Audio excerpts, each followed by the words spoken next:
I'd like to open the meeting to the sharing of testimonies of healing through Christian Science. Barbara or Ken from Pennsylvania, go ahead. Hello, it's Barbara. A few years back, as I started a temporary position as a department secretary, a woman in the department took an instant dislike towards me and was very vocal about it. The offices were arranged in cubicles, and she would walk down the main aisle saying very loudly, "Barbara is a terrible secretary," and other such things. I don't remember details as to how I prayed, but I was diligent about it and focused on something along the lines of God is love and man is his expression. This situation continued for about 2 months, but one day as I was standing up filing next to the aisle, she came along facing me. The instinct probably was to cringe, but instead an overwhelming sense of God's love for her swept over me. And though nothing was said by either one of us, I know she felt it too, for she never spoke unkindly about me again. Funny that she still didn't like me, though, but that too was soon healed, and by the time I left at the end of the year, she was my strongest supporter, even offering to give me a personal recommendation in my job search.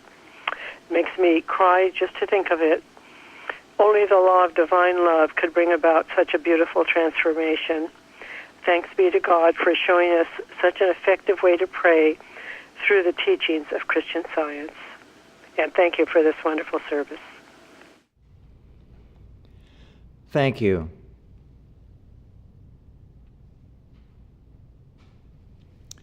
Jeremy. I'm grateful tonight for how what I am learning here is putting everything into perspective. Being in Plainfield has gotten me to go back over my life, reframing events with the light cast by Christian Science. It has been a very helpful and enlightening process, mostly because it has shown me that I've already have experienced both what comes from listening to the voice of human mind, and also that God has imparted me with an amazing amount of good over my life. To share an example of this, I've been married and divorced 2 times, and each time was very difficult for me for different reasons. Perhaps the most difficult reason each time was that I really enjoyed being a husband. As a husband, I always felt I knew the rules. I knew who I was fighting for, why I went to work each day, and who I was loyal to. To me, that's what it was about, and I really enjoyed having that to work within. Now I see what felt right about that role only felt right because it is what I am supposed to have through being solely loyal to God. At the same time, with God, there's no battling personalities, no being alone or lonely, and what is right for God is always right for me. I often committed to the wrong person or cause, and this is the reason my life fell apart so completely. I had no plan B. Being here has taught me I need only commit once more, and this commitment won't unravel or destroy me. So not only do I not need a plan B, there's no plan B to have when committed to God. I was thinking the other day that sometimes I feel like I spent decades using every tool available to try to sever the connection I had with God. But once the dust cleared, it never even made a dent. What a great and merciful God we have, and I'm so grateful to this church and daily practitioner support for giving me the opportunity to get ever closer to Him. Thank you. And now we have a testimony from Joseph to play.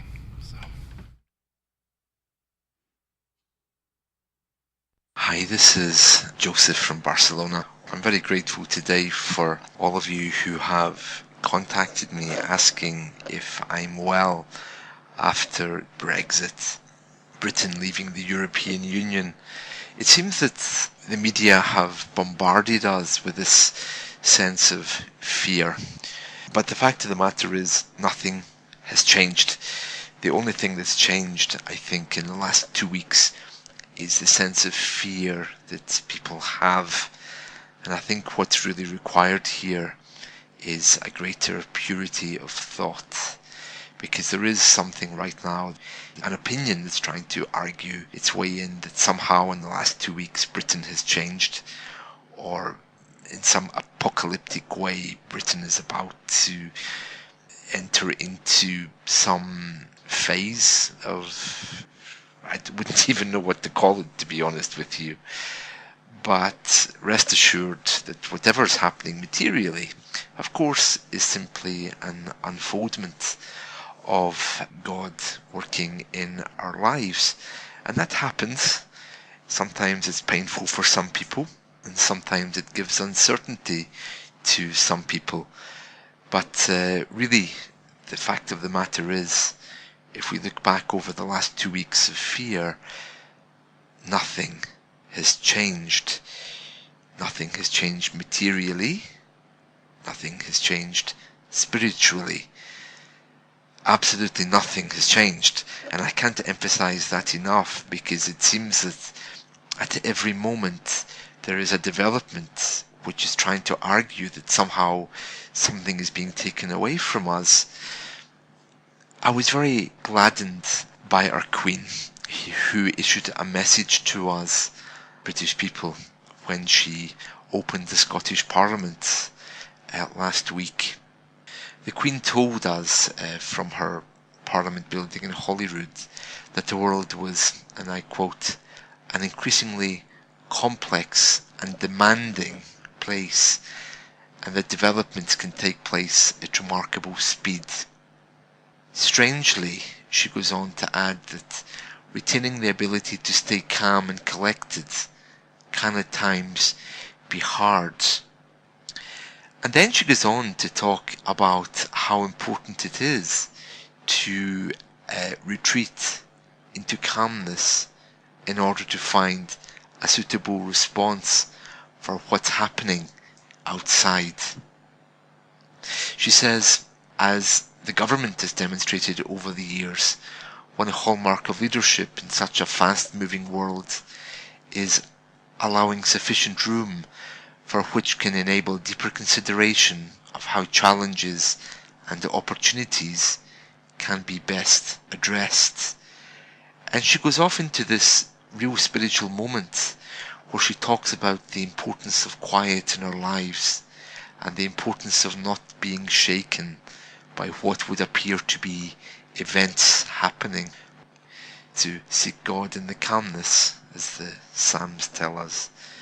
I was very heartened by this, because I don't particularly like the class system in the UK, and I certainly haven't got much time for the royal family. However, on this particular case, I think she's shown how in touch she is with the feeling and probably the wisdom that comes with material age, of course. So really, I was very taken by her speech, and I felt it really was God speaking and reminding us of the importance of calmness, retreating to block out that noise of the media, that ferocious lion which seeks to devour us. Well, I'm very grateful to Mrs. Eddy for the writings she left us in a very uncertain world, and also for the Psalms. In the Psalms, I think we can find the peace that we want if we take the time to read them spiritually. So again, thanks to all of you for your concern, but I would urge you to really focus on some kind of purity of thought at this time, because I know that America is going through something very similar with your own elections. Thank you, and goodbye. Thank you. Pilar from New York, go ahead. Hi. Yes, I want to this evening to express gratitude for the writings of Mary Baker Eddy. Ever since I remember was a kid, I was always very taken by the things of God, religion, rituals, and so forth that I thought was taking me closer to God. It's been quite a journey. I have, since those childhood days, I have gone through different religions, and but the search has always been there, that disquiet about not quite getting it, not quite finding God or being satisfied. I read many books And of all those books, they gave some kind of solace or information, but I was never satisfied. I finally found Christian Science and Science and Health, and it was such a revelation to me. It was such a comfort to read those words and to know that there was a God that we can all turn to and have answers for us. And it was brought tears to my eyes many times. And although I said I'm still studying and I'm still learning and trying to understand more deeply my relationship with God, I find myself making baby steps, but really striving and knowing that by keeping close to those writings of Mary Baker Eddy, Science and Health, and Pro's work, I'm in the right track. I am very grateful for all her writings and for Christian Science, and those were beautiful readings tonight. Thank you very much. Thank you.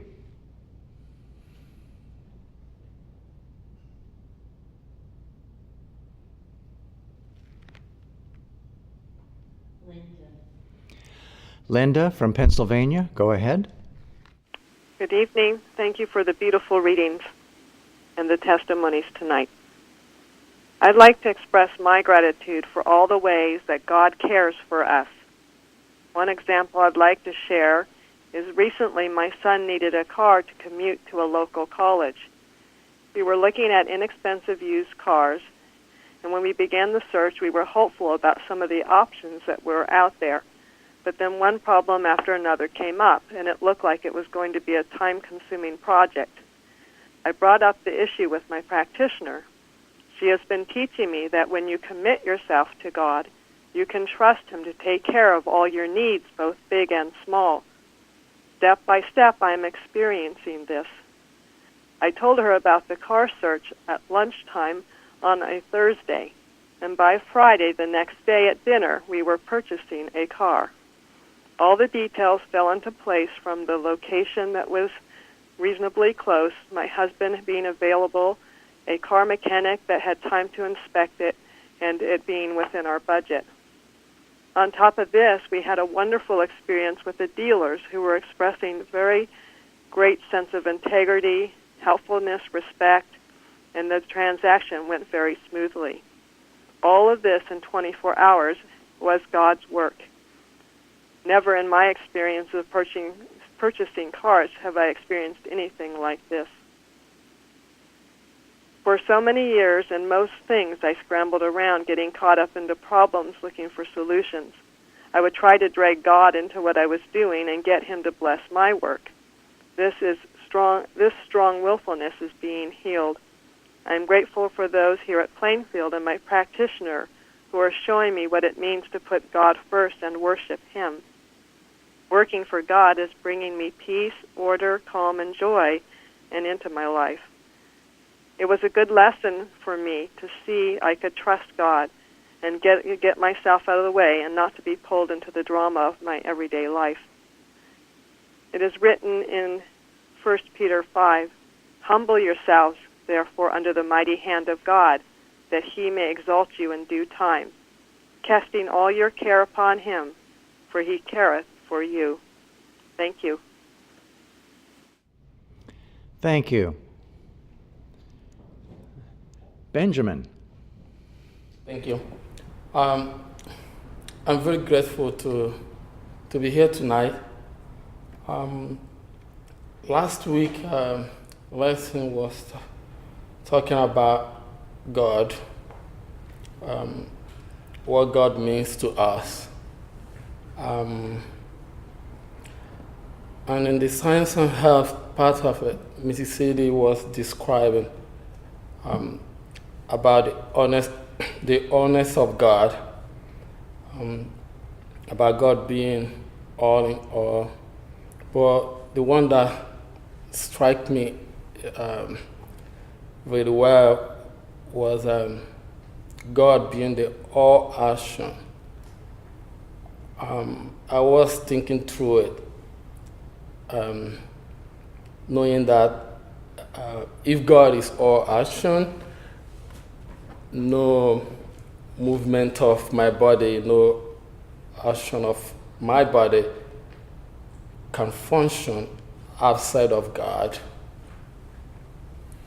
And the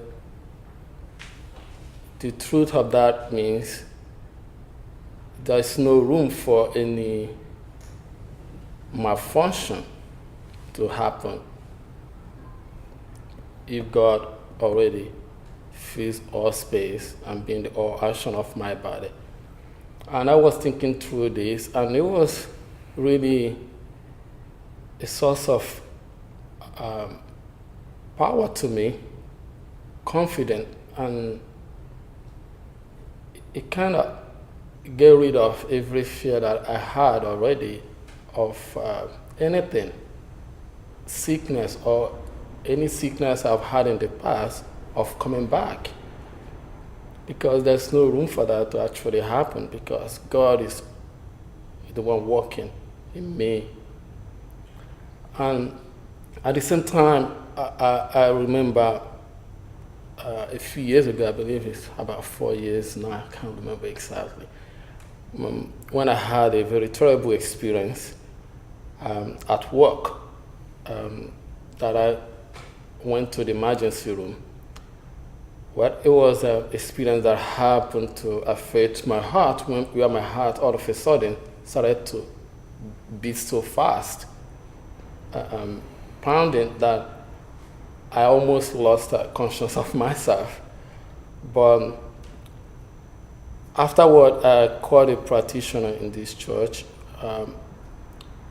She told me that my heart beat for God. Because after the incident, I was so afraid. I had no idea what it was. Even when they told me what it was, I still was afraid. But knowing that my heart beat for God got rid of every fear that I had. Even the fear that it would happen again. Because it will never happen again. It had never happened again. It's been over 4 years, I can't remember. And I'm not afraid that it will happen again, because my heart beat for God. And God is all action of my body. Every movement of my body is the movement of God. Nothing outside of God is happening or will happen to me or anyone. I'm so grateful for this learning. I'm so grateful that we have this privilege to learn this about God, about ourselves. I'm so grateful for our church. I'm so grateful that God brought me here, because maybe if I'm not here, it would have been a different story. I'm so grateful for the practitioners we have here, and all my friends here and there. Thank you. Thank you. Elizabeth from Georgia, go ahead. Yeah, I was reminded today of a healing I had a number of years ago that I would like to give gratitude for. I've always enjoyed being active, playing sports and biking and running. And when my oldest son was a baby, I would take him in a jogging stroller and run with him in different parks. And at some point, I noticed a pain in my hip, which I found at first was annoying, and then it soon got worse, so that it was almost impossible to walk or run without pain. And I became fearful that I might have to live with whatever condition this was. So I finally decided to pray for myself. And I remember working with the citation in Science and Health. A spiritual idea has not a single element of error, and this truth removes properly whatever is offensive. And I worked from understanding that all action comes from God and that nothing could invade my being. And I remember one day I went to take a walk/jog, and I was frustrated at first because I didn't seem to be making any progress. But there was a point that I just stood my ground, and I refused to give in to the suggestion that mortal mind could make a law for me. And I became so convinced that God was governing my every movement that immediately this pain just left, and I continued my run with complete mobility.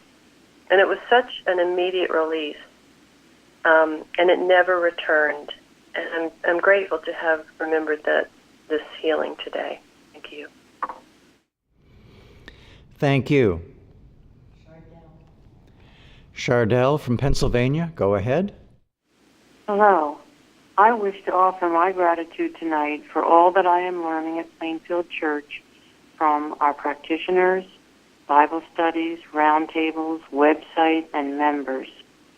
Not too long ago, I read something that said, "Nothing new can be added to what God has already created." When a new mole appeared on my face, I thought about this sentence and felt it to be true. The growth started to shrink, and within 2 weeks it was completely gone. In Mrs. Eddy's writings, it says, God must be understood, adored, and demonstrated. Thank you, Plainfield, for helping all of us to learn these 3 important points of Christian Science. And thank you again for this beautiful service. Good evening. Thank you. Florence or Dede, go ahead. Thank you. A previous testifier mentioned the removal of a sense of fear, and this reminded me of how fear has been removed from my life. I used to be afraid all the time of what even seemed to be the most insignificant things, from disappointing or upsetting others to making a mistake or even walking into a crowded room late.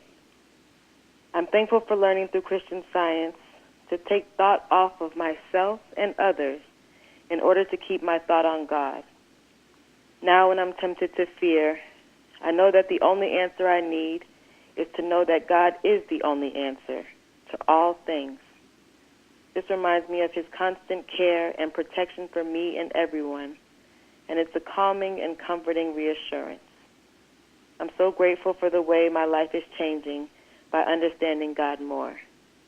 And thank you so much for tonight's readings, for the hymns, and for all the testimonies. Thank you. Betty from California, go ahead. Good evening. Thank you so much for the music and for the readings tonight, particularly the one from Joel about the years that God will restore the years that the locust had eaten, and that really, really means a lot to me. I felt like that promise was kept. Years ago, when I first became acquainted with the Plainfield Christian Science Church, independent, I was going back to school. My first healing had to do with paying some unpaid taxes, which, of course, were paid. And since then, there have been many healings, bursitis, nosebleeds, learning that tithing and paying the bills go hand in hand, as well as healings of grief, to name a few. All of this with the help of a practitioner from the Plainfield Church. It was God's love radiated by the Plainfield Church that brought me here and kept me here all these years. Much gratitude for God, Mary Baker Eddy, and of course for the Plainfield Church. Thank you. Thank you. Fairley from Maryland, go ahead. I'm very grateful for this beautiful service tonight and all the testimonies and the wonderful readings about renewal, the new. And I want to express my gratitude to Plainfield for all that they've offered me, my practitioner, and all the different books and articles that they provide, because all of this has meant so much to me over the last several years as a fairly new Christian Scientist. And right now I'm working with the book that is privately printed by Plainfield, The Addresses by Martha Wilcox, who I gather was in Mrs. Eddy's home at Chestnut Hill the last 2 years of Mrs. Eddy's life. And I'm working with one of her chapters called Our Mission in the World is Individual. And it's most helpful and interesting, and it sets up something that I'm trying to work with, where she says Mrs. Eddy requests us to pray importunately to be that state of truth or understanding or realization that is the Christ, the real man that we already are. And then she emphasizes dematerializing matter, which I try my best, and to impersonalize personality. But this book, among many, many that Plainfield has offered to us that I gather are banned by the Mother Church, have meant a great deal to me. Of course, science and health primarily. And thank you very much for the service. Thank you. Florence from Georgia, go ahead. Thank you. Thank you for all the readings and the testimonies given so far.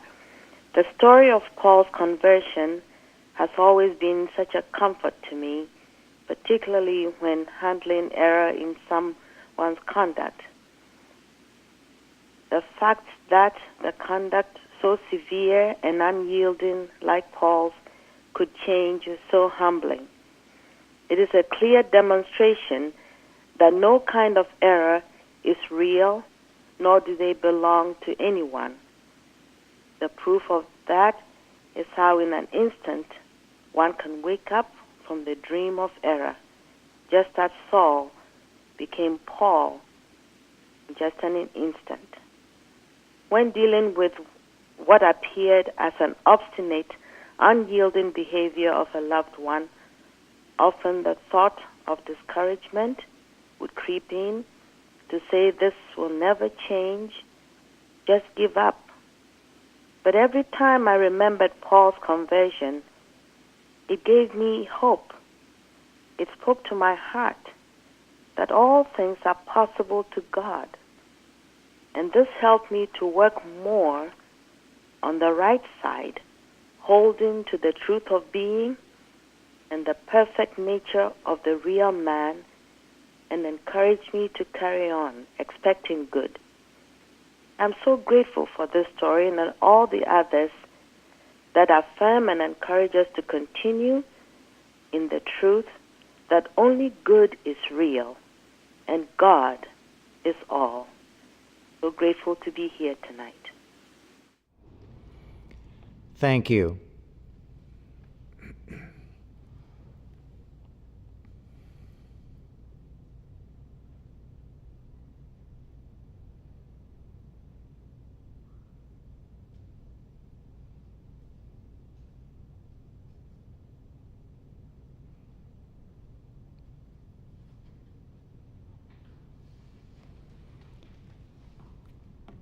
Mary. A few things from our church website bulletin board. First two from Pennsylvania. Thanks to all involved with the service last week. I listened again to the testimonies in the wee small hours this morning. They were especially needed, encouraging, helpful. Good job sharing, everyone. You are needed. And then also, tonight's watch was especially inspiring and helpful. Troubling concerns in the world were beautifully addressed. My own prayers about them had hardly gotten off the ground previously. Thanks to all involved for the good work. And then Maryland, much gratitude for Sunday, July 3rd Roundtable. A valuable lesson and discussion, the importance of independent thinking, not being drawn in by superstitious practices by others around you. And Pennsylvania, Thank you to Jim for encouraging us to read or reread the Constitution of the United States of America. Let us not forget how it came to be that we enjoy our freedom in this country and how the Constitution guards and preserves these rights of freedom. And another, Pennsylvania. The other day I heard a line from a song that said, "Send forth a song wherever you go." I love this thought because my life can be a song. I have always wanted to sing, but I don't have a singing voice. Now all I say, do, and think can be a song for the glory of God. Thank you, Plainfield, for all you are doing to put these songs in our hearts. And then this is a testimony from Australia. I would like to share how reading the book Science and Health with Key to the Scriptures by Mary Baker Eddy has transformed my life. I'd had a recurring medical condition that had plagued me in the 20s and eventually had CAT scans indicating that there was a problem with my gastrointestinal system. But it wasn't until after the birth of my child, when struggling as a single mom, that this recurring condition flared up alarmingly, and I ended up in an emergency hospital. It was expected that I had pancreatitis at that time. I was referred to a gastrointestinal specialist who put me in a hospital for further tests, as he suspected that I had Crohn's disease. At this point, my baby was 3 to 4 months old, and I was still breastfeeding. The specialist wanted to put me on a steroid drip, which meant I had to wean my child. He made another appointment for a biopsy the following week and wanted to start this steroid treatment then. After leaving the hospital, I decided I was not prepared to go through that procedure. This condition would settle down from time to time, even though it is considered incurable. The medical treatment for Crohn's is steroids and drastic surgery, removing part of the bowel. They simply have no answers. A couple of years later, when struggling as a single mother with no job and little support, I remember being down on my knees, praying and reaching out as to how I would survive. At this point, the book Science and Health with Key to the Scriptures came into my hands. As I started to read this book, I found my thinking and my perception of life radically changed. This book taught me how to start using my spiritual senses, and I was so desperately wanted to get in touch with my intuition again, as I had made some poor decisions previously. Ending up with a man who couldn't be responsible or care for this child was really a low point, and I was really questioning my judgment. But once I started reading this book and understanding that one's life experience is the result of the thoughts we embrace within our own consciousness, I found I was becoming more spiritually attuned, more intuitive, and life more harmonious.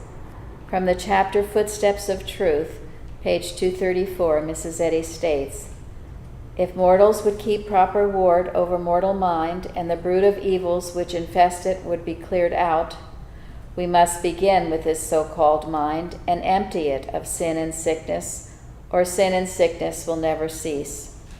The present codes of human systems disappoint the weary searcher after a divine theology, adequate to the right education of human thought. Sin and disease must be thought before they can be manifested. You must control evil thoughts in the first, or they will control you in the second." As I continued to study this book, it became a way of life, and I found myself having greater dominion in all aspects of my life. As a result, some years later, I realized I no longer suffered from this debilitating medical condition that had plagued me for so many years. I hadn't read this book to be healed of this complaint, but discovered that it just naturally disappeared as I became more spiritually in sync with the divine. This healing was simply a byproduct of understanding my relationship with God. I found that I had proved these words in Science and Health, page 230. We think that we are healed when a disease disappears, though it is liable to reappear, but we are never thoroughly healed until the liability to be ill is removed. So-called mortal mind, or the mind of mortals, being the remote, predisposing, and exciting cause of all suffering, the cause of disease must be obliterated through Christ in divine science, or the so-called physical senses will get the victory. And from page 397, suffering is no less a mental condition than is enjoyment. You cause bodily sufferings and increase them by admitting their reality and continuance as directly as you enhance your joys by believing them to be real and continuous. This book heals. It reveals reality as it truly is. All we need to do is to prove it in our lives. I am forever indebted to this great revelation given to us by Mary Baker Eddy. And that's Australia. I'd like to thank, too, this wonderful service, the wonderful testimonies of healing, and also those beautiful readings tonight. God does make all things new as we put off the old man for the new man and have every good thing in life to demonstrate as ours. In Psalm 27, which was in last week's lesson, verse 4 states, "One thing I desired of the Lord, that will I seek after, that I may dwell in the house of the Lord all the days of my life, to behold the beauty of the Lord, and to inquire in his temple."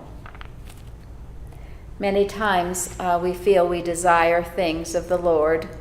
We have what I call our to-do list, our Lord to-do list. Please, I want to be healed of this, that, or the next thing. I want relationships better, my health improved, a bigger house, a better salary, whatever it is. But here, the psalmist explains his one desire, and he divides it into 3 parts, and he says that this will I seek after. And the first, to dwell in the house of the Lord all the days of my life.